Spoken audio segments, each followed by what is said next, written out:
Hi there everybody, welcome back to Valence Inc. I go by the name Salazar and today we're going to speak of none other than Cyberpunk TCG. And the question is of today, Legend tier list. Is that a thing already? Are there enough cards for us to be able to build this already? What needs to be improved? What needs to be nerfed? Have I played enough games to be able to have an opinion on this? I think so. We'll see.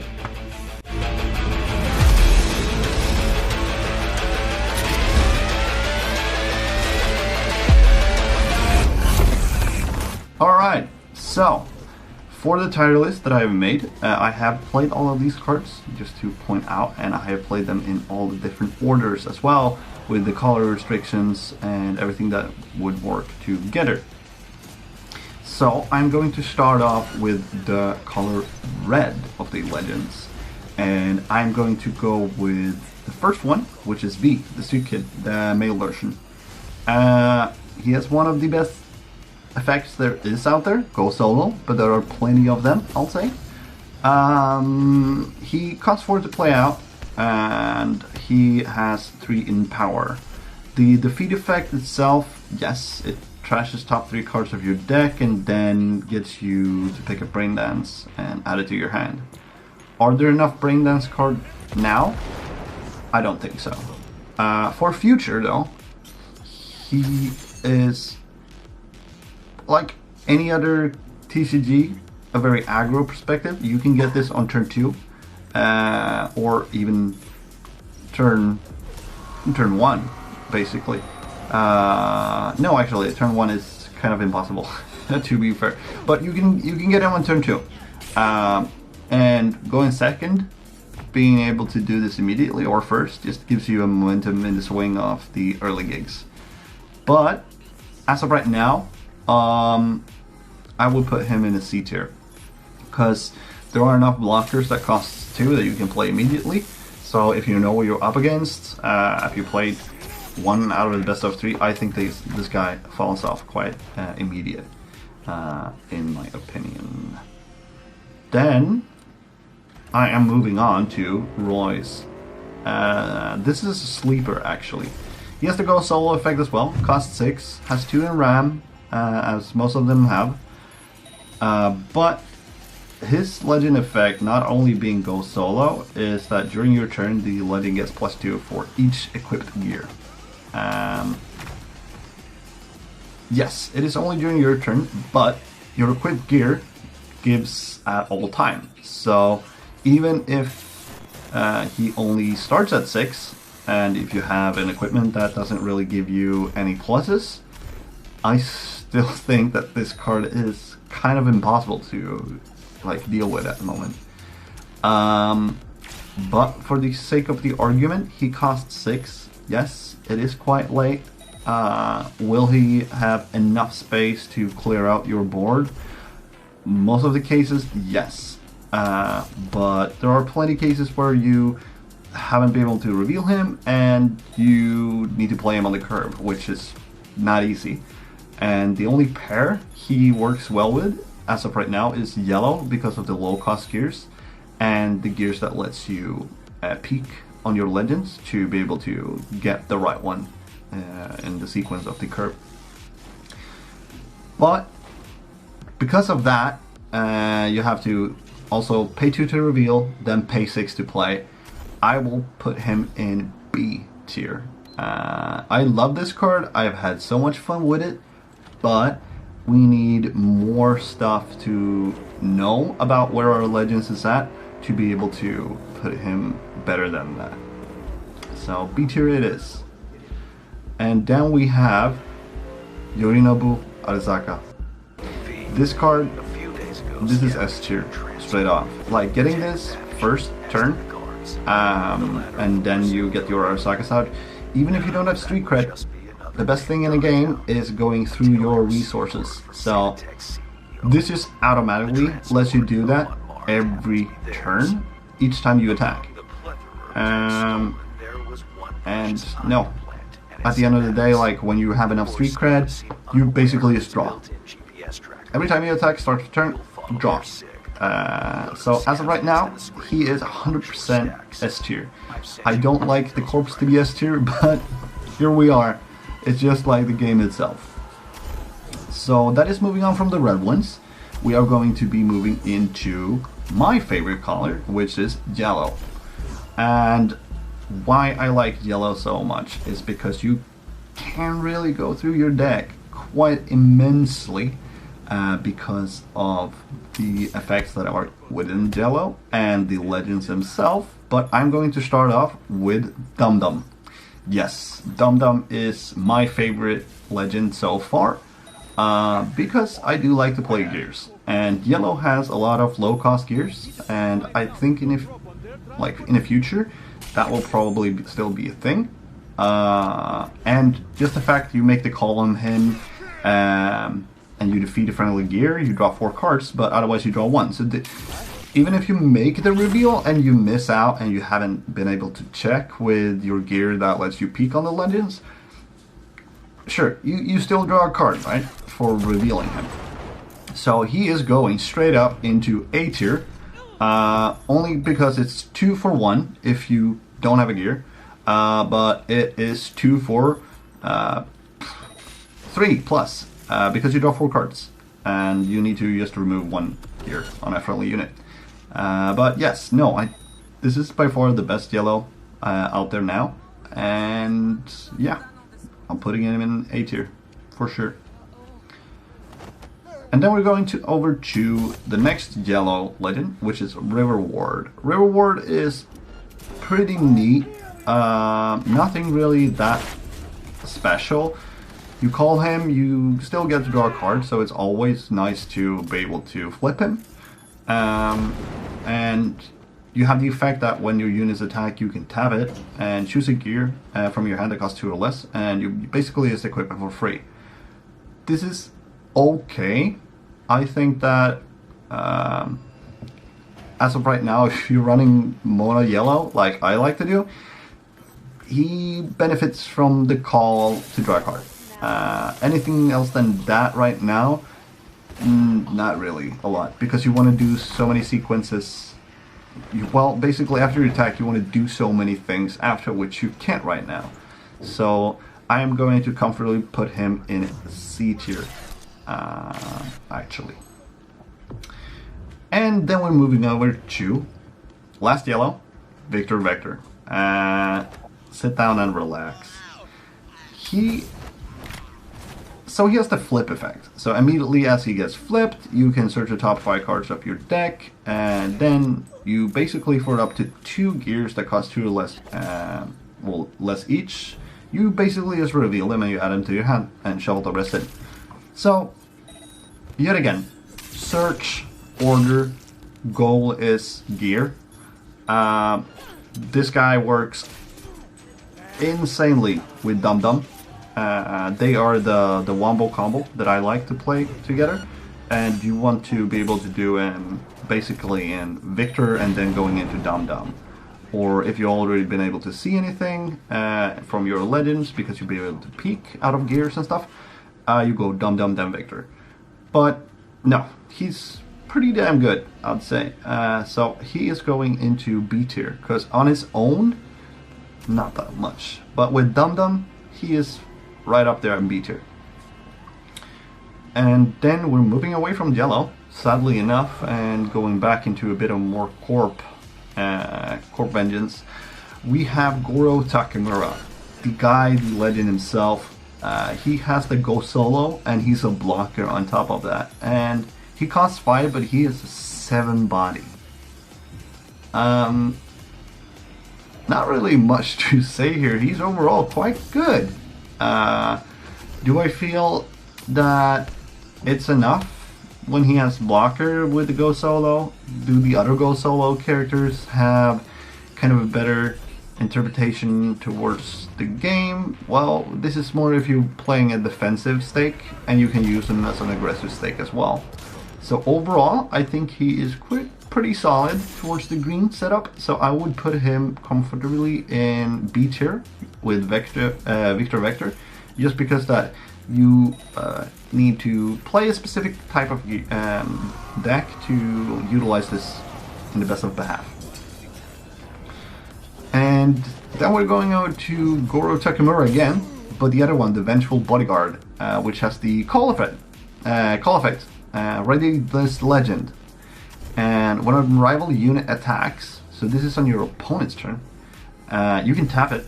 And if you have a pair of same-sided gigs, give a friendly unit with cost 4 or less +1 power and block this turn. And again, you need to know that the guy is right here when you're making that kind of flip to make the call on your opponent's turn. Is it nice to be able to make 1+ power and blocker? I guess, yes, because it is in the momentum of an attack, so everything after that can't really be discussed. You have to follow the sheet of rules, the attacks, and then you make the call, and then you still have the attack where you directed it if it was on a rival unit or me as a player, and then you can just make a block and probably succeed and get rid of the other unit that just attacked. So as well, response, pretty nice, and once again, pretty defensive. And with the Red Arasaka, says itself, you know, it gives you a lot of momentum there. But I'm going to put him as well in B tier because overall it's not really too good. It's very niche. It's only when your opponent is attacking you. So other than that, he is okay. Then we are moving over to the father of them all, the Saburo Arasaka. And well, this is quite self-explanatory. He's an Arasaka Corp, but he gives all of your other Arasakas 1+ power when they attack. Beatstick gets the momentum up of your smaller characters, most likely, like Hopeless and whatnot, other small units that can just go over the momentum on curve specifically towards blue, I'd say, and yellow late game. So he's overall pretty decent. I still think that him together with the Red Arasaka is such a good combo. So as of right now, with the starter deck and how it looks, he's going to be in A tier. Saburo is going to be A. But yeah, overall, pretty good legend. That's about it. Last green one, we are going to Panam Palmer, the Nomad Cavalry. Now, this has a call effect again. Ready this legend, and when a friendly unit attacks, so it's a friendly unit this time. So different. So it's during your attack, you can choose a gear from this legend and equip it to that unit, and if you do, you ready that unit.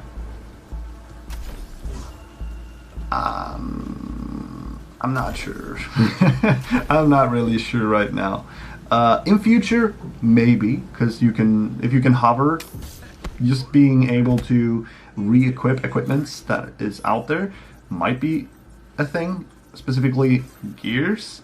As of right now, not really keen and sure about it, but might get handy in the end. But as of right now, she is by far a D tier. So she would need some work or some more new cards to be able to amp that up. But that is the last of the green, and now we're going over to the last color, which is blue.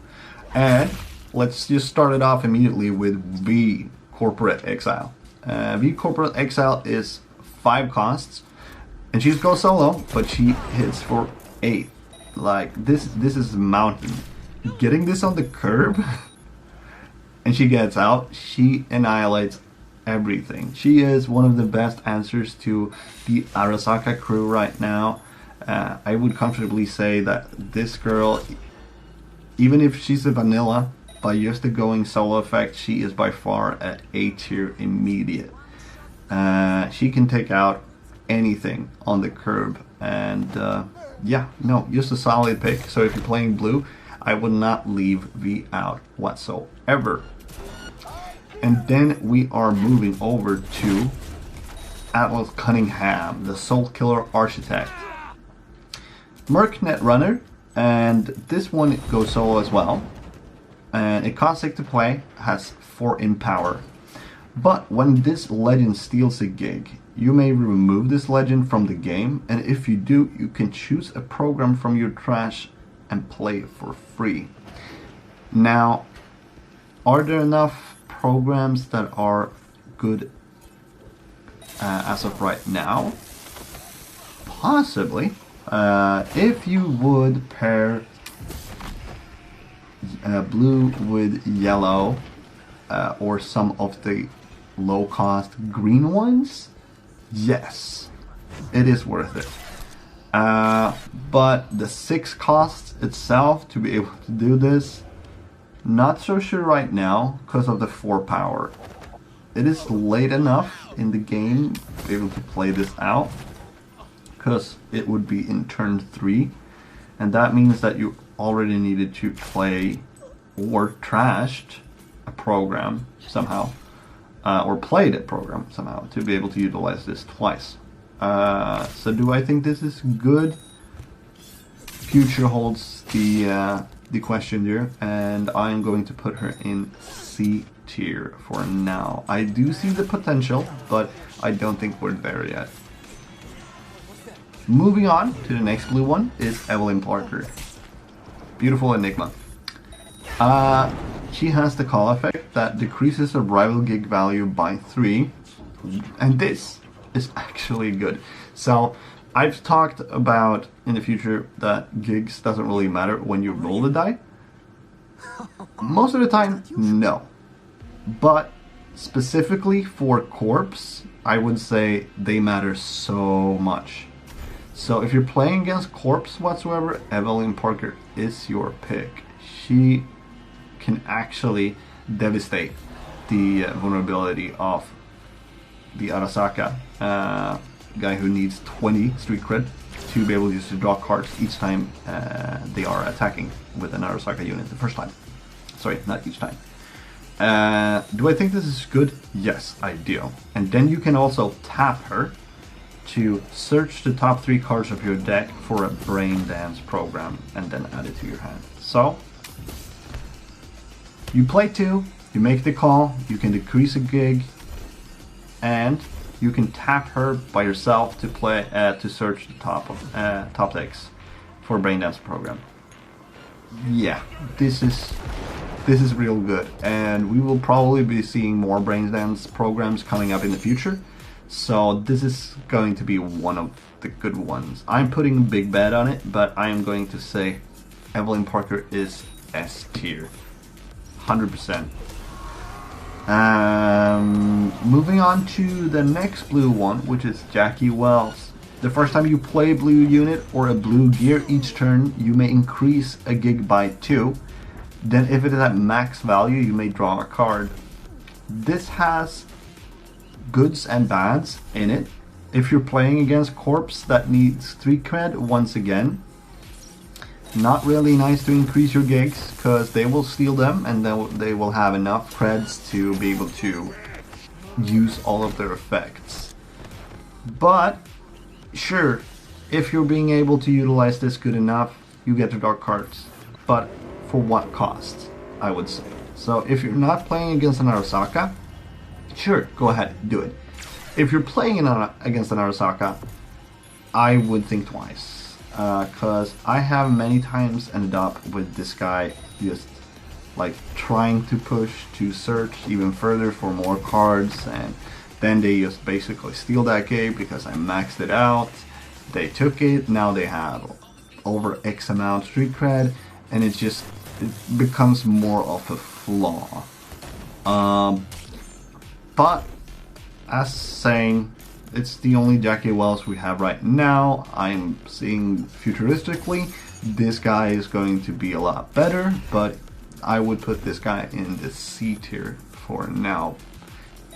As I've said, drawing cards is amazing, but giving those gig values towards red, which is a powerhouse, or the Arasaka overall, which is a powerhouse, it is an issue. And then we're moving on to the last blue one, which is Lucy. Fresh beginnings. We don't know yet what Lucy does. She has the overclock effect, but the only thing that I can say, I'm not going to give Lucy a tier now. The only thing that I can say, because we know from the lore that she might have something that lets you play on your opponent's turn.